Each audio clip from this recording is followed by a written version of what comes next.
شہر رمضان الذی انزل فیہ القرآن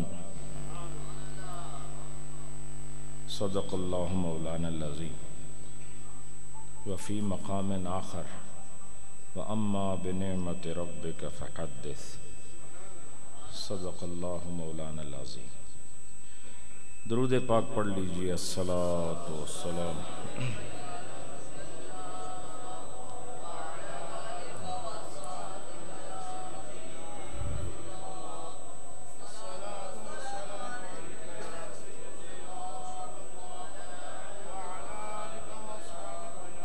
ماشاءاللہ۔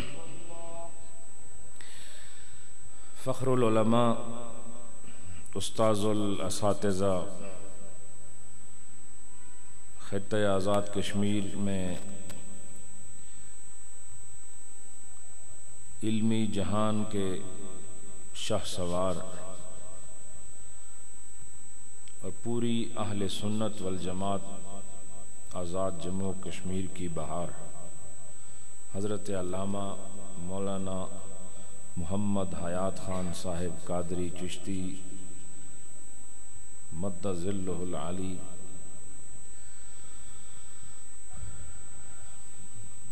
میرے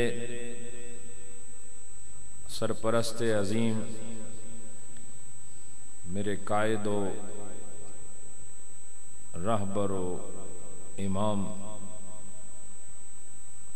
خاندان غزنوی کے محافظ اور اس پورے خانقاہی نظام نیرین شریف کے خوبصورت امین اور آستانہ عالیہ نیرین شریف کے مرکزی سجادہ نشین حضور خواجہ خواجگان ابو الحسن پیر محمد فضل ربانی زاہدی متعنا اللہ بطول حیاتی، اور آپ کے جنب عاطفت میں تشریف فرما اسد المشائخ، ہم سب اہل قرابت کی مجلسوں کی رونق اور دنیا اسلام کے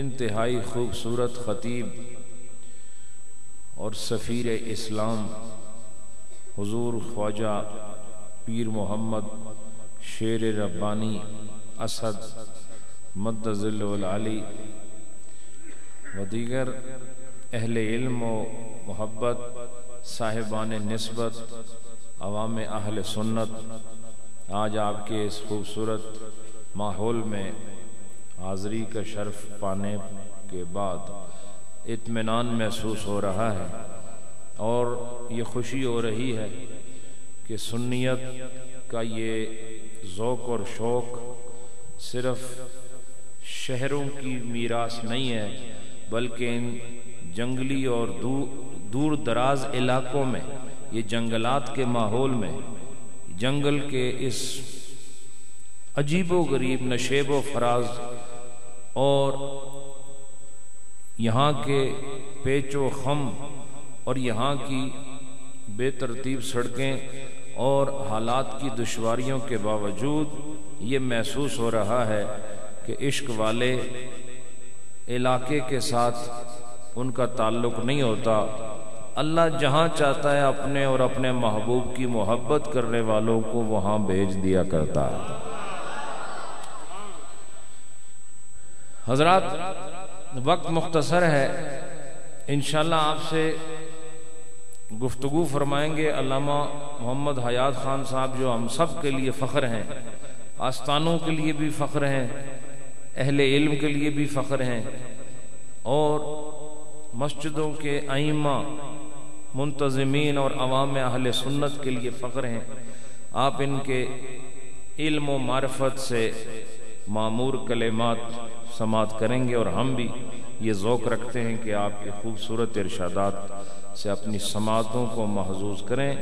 اور پھر خاص طور پر میرے عم کریم حضور پیر فضل ربانی زاہدی مد ظل العالی، کہ آپ کو اللہ رب العالمین نے ایک آواز میں ایسا ایک سوز دیا ہے، ایک ایسا درد دیا ہے کہ جب آپ اللہ کا کلام پڑھتے ہیں یا کوئی عارفانہ کلام سناتے ہیں اور پھر اس پر آپ نکتہ ریزی فرماتے ہیں، یقین جانیے جس کے قالب میں سچی روح موجود ہو ایک مرتبہ اس کے اندر تڑپ ضرور پیدا ہوتی۔ حضرات، آج یہ خوبصورت ماحول جلسہ دستار فضیلت عظمت قرآن بہت بڑی خوبصورت کیفیات میں آپ نے صاحبزادہ غلام محی الدین صاحب کو بھی سنا۔ یہ واقعی بہت بڑے افتخار کی بات ہے کہ اس دنیا میں جب حفظ قرآن مکمل کر لیا جاتا ہے تو پھر یہ مدارس والوں کی، اہل علم کی، علماء کی یہ رسم بن چکی ہے کہ اس بچے کے سر پر وہ دستار سجاتے ہیں۔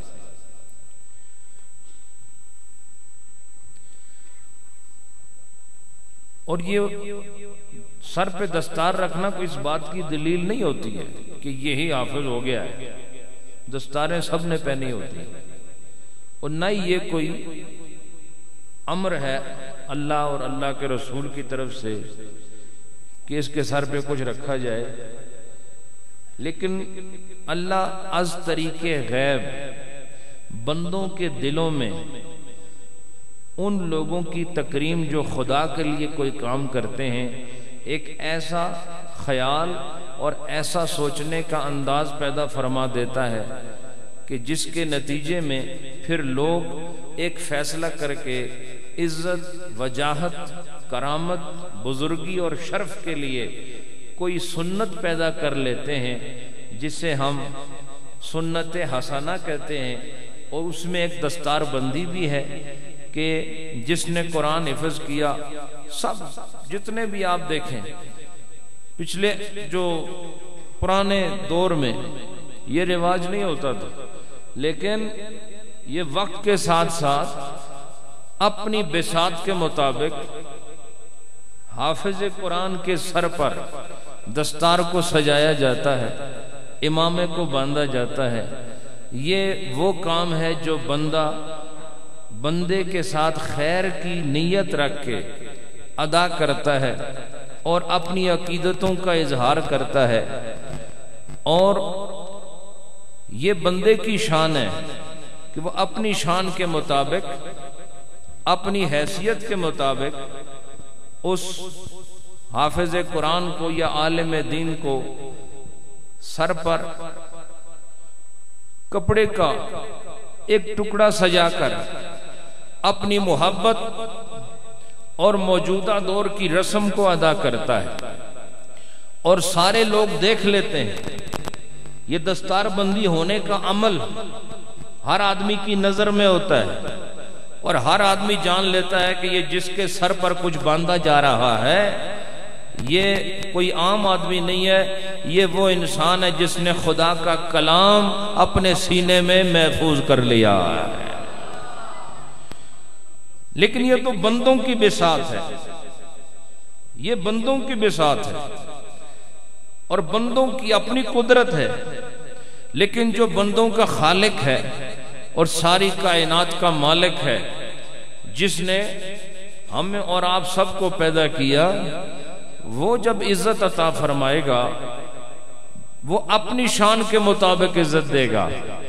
اور آپ دیکھیں کہ دنیا میں آپ کسی بھی عالم کی وہ قدر کر ہی نہیں سکتے جس کا وہ حقدار ہوتا، اور آپ کسی حافظ کی وہ قدر کر ہی نہیں سکتے جس کا وہ حقدار ہوتا ہے، اور ہم تو خدا کی عبادت کا بھی حق نہیں ادا کر سکتے یعنی حقوق اللہ کا حق نہیں ادا کر سکتے تو حقوق العباد کا حق کیسے ادا کریں گے؟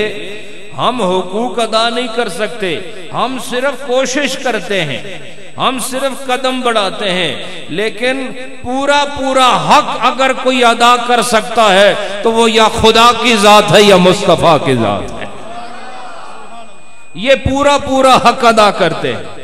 اس لیے نبی پاک نے فرمایا مجھ پر جس نے بھی کوئی احسان کیا میں نے اس کا بدلہ اسے چکا دیا، مجھ پر جس نے بھی کسی قسم کا احسان کیا میں نے اس کا بدلہ چکا دیا ہے، اور جس طرح کا احسان ہے میرے نبی نے اس سے بہتر بدلہ دیا ہے۔ ہاں، صدیق اکبر کو یہاں مخصوص فرما کر باقی ساری جماعت صحابہ میں سے الگ کر کے نبی نے فرمایا سب کے حق ادا کر دیے ہیں، ہاں لیکن صدیق اکبر اس کا حق میرا رب قیامت کا دن ادا کرے گا۔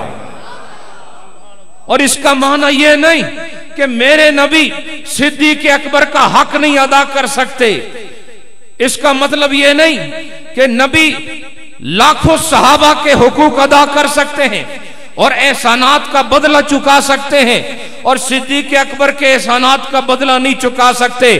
جس کو اللہ نے دو جہانوں کے خزانوں کی چابیاں دے رکھی ہو وہ ساری کائنات کے احسانات کا بدلہ چکانے کی قدرت، صلاحیت اور اہلیت رکھتا ہے، لیکن صدیق اکبر کو باقی سارے صحابہ میں ممتاز کرنے کے لیے، منفرد کرنے کے لیے، جدا کرنے کے لیے اور افضل بعد الانبیاء بے تحقیق ثابت کرنے کے لیے میرے نبی نے ان کے احسانات کا بدلہ خود نہ چکایا بلکہ اسے رب کے حوالے کر کے یہ بتا دیا ہے سارے صحابہ ایک طرف، صدیق اکبر کا مقام ایک طرف ہے۔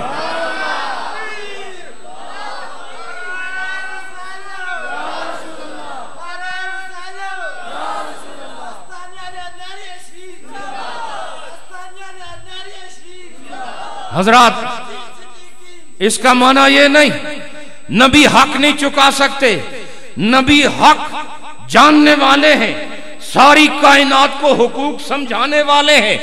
جو خدا کا حق بتانے والا ہے، جو مخلوق کا حق سکھانے والا ہے، کیا اللہ نے اس کو وہ اہلیت نہیں دی کہ وہ بندوں کے حقوق پورے کرے؟ اور میرے نبی سے زیادہ بندوں کے حقوق کون پورے کرے گا؟ اگر حضور ساری کائنات کو کہیں کہ حقوق العباد کی تعظیم ضروری ہے، التزام ضروری ہے، اہتمام ضروری ہے، تو کیا وہ خود اس پر عمل نہیں کر سکتے؟ اور کیا خدا نے آپ کو قدرت کاملہ نہیں عطا فرمائی؟ اور کیا اللہ رب العالمین نے کائنات کے خزانے آپ کے ہاتھوں میں نہیں دیے کہ جو آپ سب کے احسانات کا بدلہ چکا رہے ہیں، لیکن صدیق اکبر کے احسان کا بدلہ خود نہ چکانا؟ یہی آج میں آپ کو نئی دلیل پیش کر رہا ہوں صدیق اکبر کے باقی صحابہ پر افضل ہونے کے لیے۔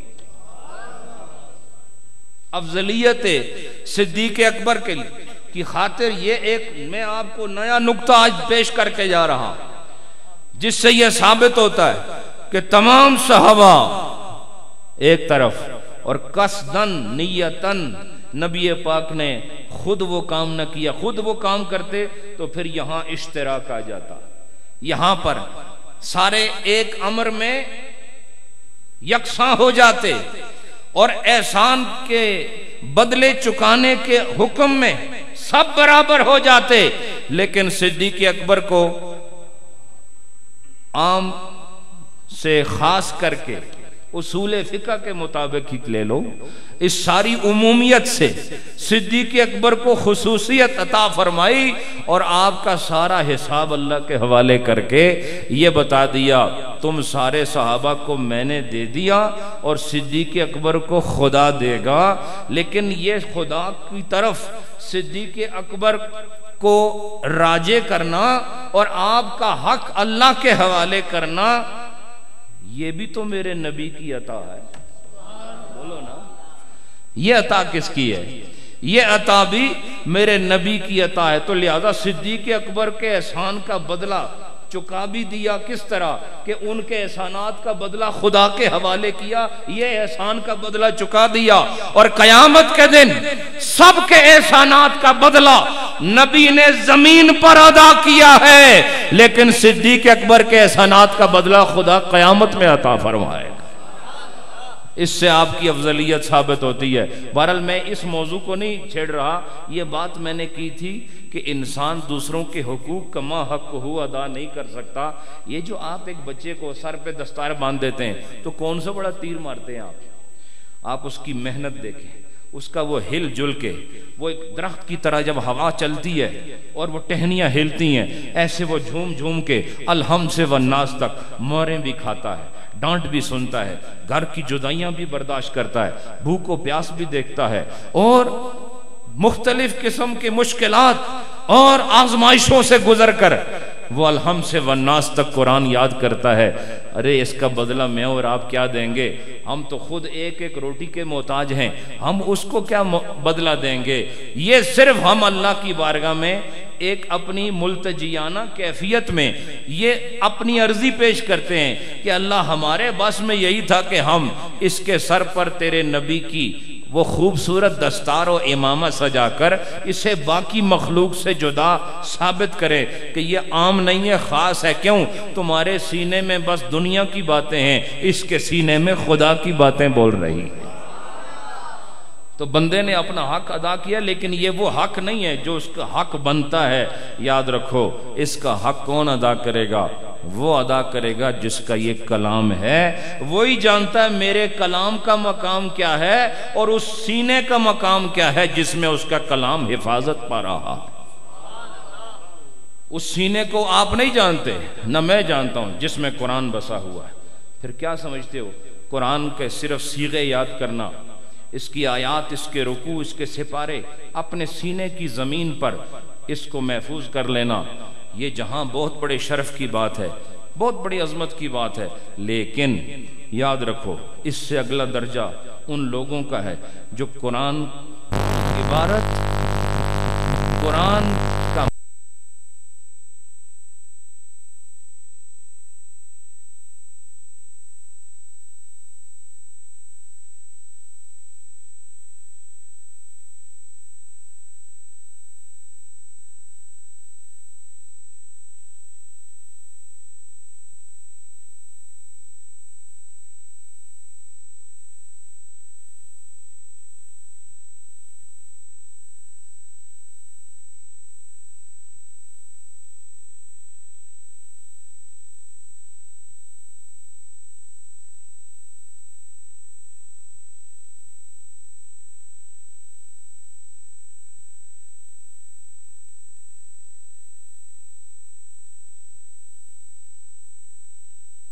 انسان ہے جسے ہم صاحب قرآن کہتے ہیں، جسے ہم مفسر کہتے ہیں، جسے ہم محقق کہتے ہیں، اس کا درجہ باقی سب کے درجوں سے بلند ہے۔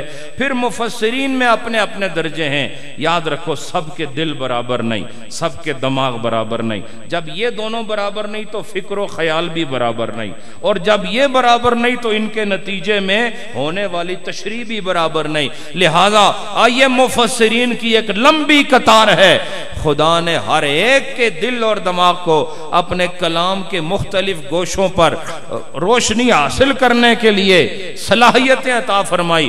لہذا یوں سمجھو کہ فیض ایک ہی ہے، فیض ایک ہی ہے، ایک ہی دریا ہے، ایک ہی دریا ہے، یہ پانی اصل پانی ہی ہے، لیکن اس سے آپ دیکھیں مختلف قسم کے مشروبات بن رہے ہیں۔ یہ کتنے قسم کے کولے پی رہے ہیں آپ، مرینڈے پی رہے ہیں، اور نہ جانے عجیب اور غریب قسم کے 20 قسموں کے مشروبات یہ مرتب ہو چکے ہیں اور بنائے گئے ہیں، لیکن اس میں بنیادی شے پانی ہے، وہ نکال دو تو پھر کوئی مشروب نہیں رہتا۔ یہ ذوق ہے ہر ایک کا۔ اسی طرح تفسیر، اس میں اصل قرآن ہے، اصل جس طرح پانی اصل ہے اس طرح اصل متن قرآن ہے. اس سے پھر خدا نے جس کو جو جو صلاحیت دی اس نے اس صلاحیت کے مطابق خدا کے کلام کی تعبیر پیش کی، اس کی تفسیر پیش کی، اور اس کا نتیجہ یہ ہوا کہ ایک ہی آیت ہے اور اس آیت کی مثال ایسے ہے جیسے درخت ایک ہی ہے لیکن اس کی مختلف شاخیں ہیں، اور جب تک شاخیں نہ ہوں درخت حسین نہیں لگتا. یہ مفسرین کی ساری جماعتیں مل کر شجر قرآن کی آبیاری کر رہے ہیں، اور یہ مختلف شاخیں مختلف معانی اور مفاہیم کو بیان کر رہے ہیں. اور پھر آپ لوگوں کے لیے کتنی خوشی کی بات ہے کہ آپ شاخوں کو دیکھ کر خوش ہوتے ہیں، پتے دیکھ کر آپ کے اندر تازگی پیدا ہوتی ہے، اور آخر میں جب پھل پک کے تیار ہوتا ہے وہ بھی آپ کلے ہی کھا جانے ہیں جی، وہ بھی آپ ہی کھا رہے ہیں. یہ ساری محنتیں کسی کی ہیں، پھل آپ کھا رہے ہیں. تو یہ صرف حفظ قرآن کی بات نہیں، یاد رکھو قرآن کے ساتھ جس کی جو بھی نسبت ہے، اور آپ اس کو کیا سمجھتے ہیں؟ جو حافظ نہیں ہے صرف قاری ہے، اور قاری وہ نہیں ہوتا جس نے سب عشرہ کا قاری ہو وہی قاری ہے، نہیں، جو بھی قرآن پڑھتا ہے وہ قاری ہے. سمجھ آ رہی کہ نہیں آپ کو؟ اے تواڈی بھی میرے خیال ہے بجلی چلی گئی ہے، بولنا کوئی نہیں. تو کوئی جنریٹر ایسا ہونا چاہیے جو بندوں کو بھی آن کرے. ہاں یاد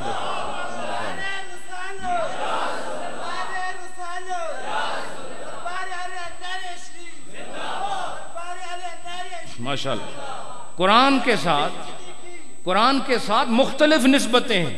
کچھ وہ ہیں جو اس کی تشریح کرتے ہیں، یہ بھی ایک نسبت ہے. کچھ وہ ہیں جو صرف ترجمے تک محدود ہیں. کچھ وہ ہیں جنہوں نے ترجمہ کیا ساتھ تھوڑی تھوڑی تشریح، حاشیے پر تھوڑا تھوڑا بیان، تاکہ پڑھنے والے کو ایک مجموعی کیفیت حاصل ہو جائے. اور کچھ وہ ہیں جو ترجمہ بھی نہیں کرتے، قرآن حفظ کر لیتے ہیں. دیکھو قرآن کی کتنی جہتیں ہیں، کتنے طریقوں سے مختلف طرق ہیں جن سے لوگ استفادہ کر رہے ہیں. اور کچھ وہ ہیں جنہیں حفظ بھی نہیں، وہ صرف اسے پڑھتے ہیں. اور یاد رکھو کچھ وہ ہیں جو پڑھتے بھی نہیں لیکن ادب سے اسے اٹھا لیتے. یہ بھی تو کوئی لوگ ہیں کہ نہیں؟ ہم نے حرم میں دیکھا کچھ وہ لوگ دیکھے جو اسے تکیہ بنا کے سو رہے تھے، اور کچھ وہ تھے جو استغفر اللہ پڑھ رہے تھے. ہم نے کہا یہ بھی تو کوئی خدا کے بندے ہیں، قرآن سے تعلق رکھنے والے، مختلف جہات سے اپنی اپنی حیثیت کے مطابق اللہ کے کلام سے اپنے حصے کا فیض حاصل کر رہے ہیں. میں بس آخری بات کرنے لگا ہوں، اور وہ یہ ہے کہ قرآن کا قاری جو صرف قرآن پڑھتا ہے، دیکھو اصطلاحاً قاری وہ ہوگا جس نے باقاعدہ قرات کا کورس کیا، مخارج کے ساتھ اور اصول اور قوانین قرات کے ساتھ قرآن پڑھے. اس کا قرآن پڑھنا افضل ہے اس آدمی سے جو اسے سادے طریقے سے پڑھتا ہے. لیکن جو سادے طریقے سے پڑھتا ہے وہ بھی فیض سے خالی نہیں ہے. میں آپ کو ایک بات کہہ کے بس بات ختم کرتا ہوں. ایک وہ ہے جو روانی سے قرآن پڑھتا ہے، اور ایک وہ ہے جو اٹک اٹک کے قرآن پڑھتا ہے، کیونکہ اس کو پڑھنا ہی نہیں آ رہا، دشواری ہو رہی ہے. میں آپ کو حدیث رسول کا صرف مفہوم بتا رہا ہوں. یہ سب یہاں ماشاءاللہ کتب خانے ہیں، یہ جتنے بھی آپ کو یہاں نظر آ رہے ہیں.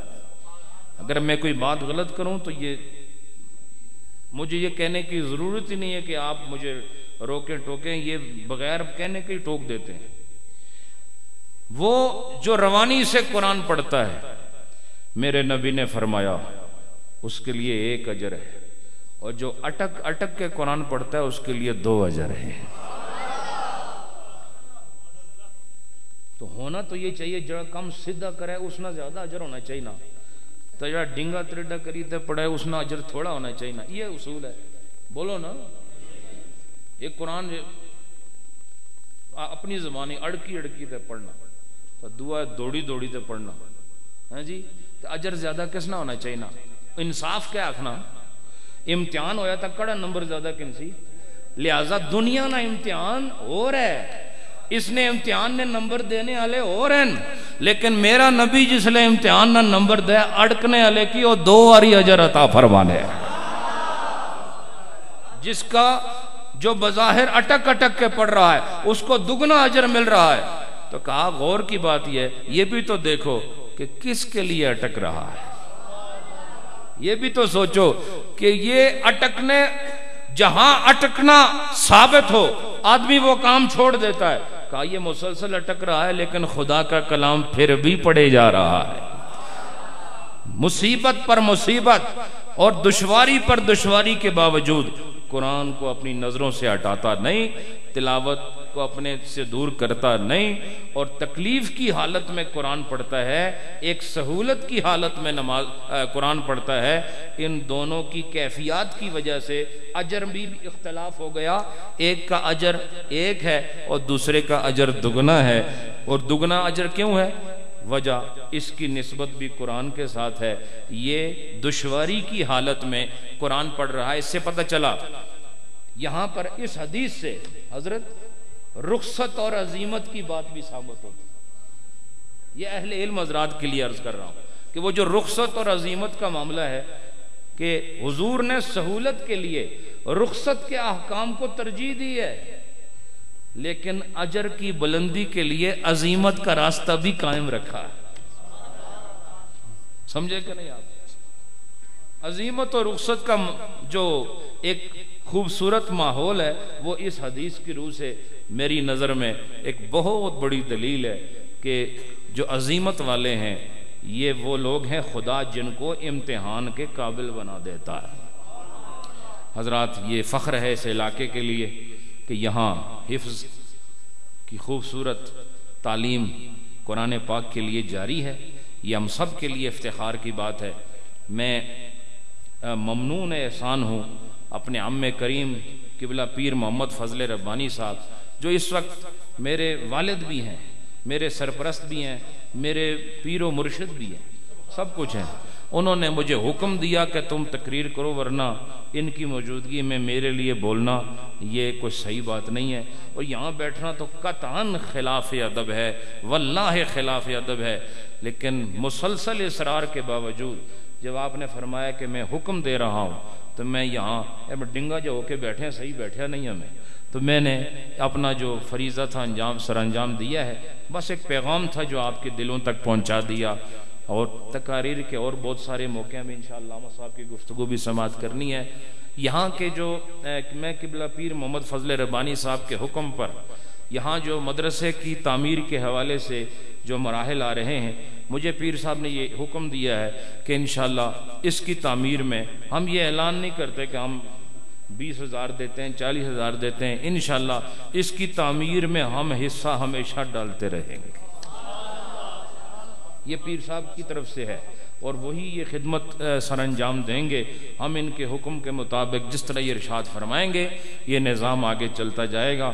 ہماری اگر کمائی اللہ کے دین اور مسلک کے حق کے لیے خرچ ہو تو میں سمجھتا ہوں پیروں کی اس سے اچھی کمائی کا خرچہ اور کوئی اور نہیں ہو سکتا. یہ جس طرح یہ مال آتا ہے اسی طریقے سے واپس بھی جانا چاہیے. یہی حق ہے اور انشاءاللہ ہم اس بات کو سمجھتے ہیں. اللہ نے ہمیں یہ مذہبی شعور عطا فرمایا ہوا ہے اور مذہبی شعور کے حوالے سے الحمدللہ میں بالغ ہوں. ویسے تو سارے بالغ ہیں لیکن مذہبی شعور کے لحاظ سے اللہ نے مجھے بلوغت عطا فرما دی ہے. اب میں سوچ سمجھ کے قدم رکھتا ہوں. اللہ آپ سب کو برکتیں عطا فرمائے.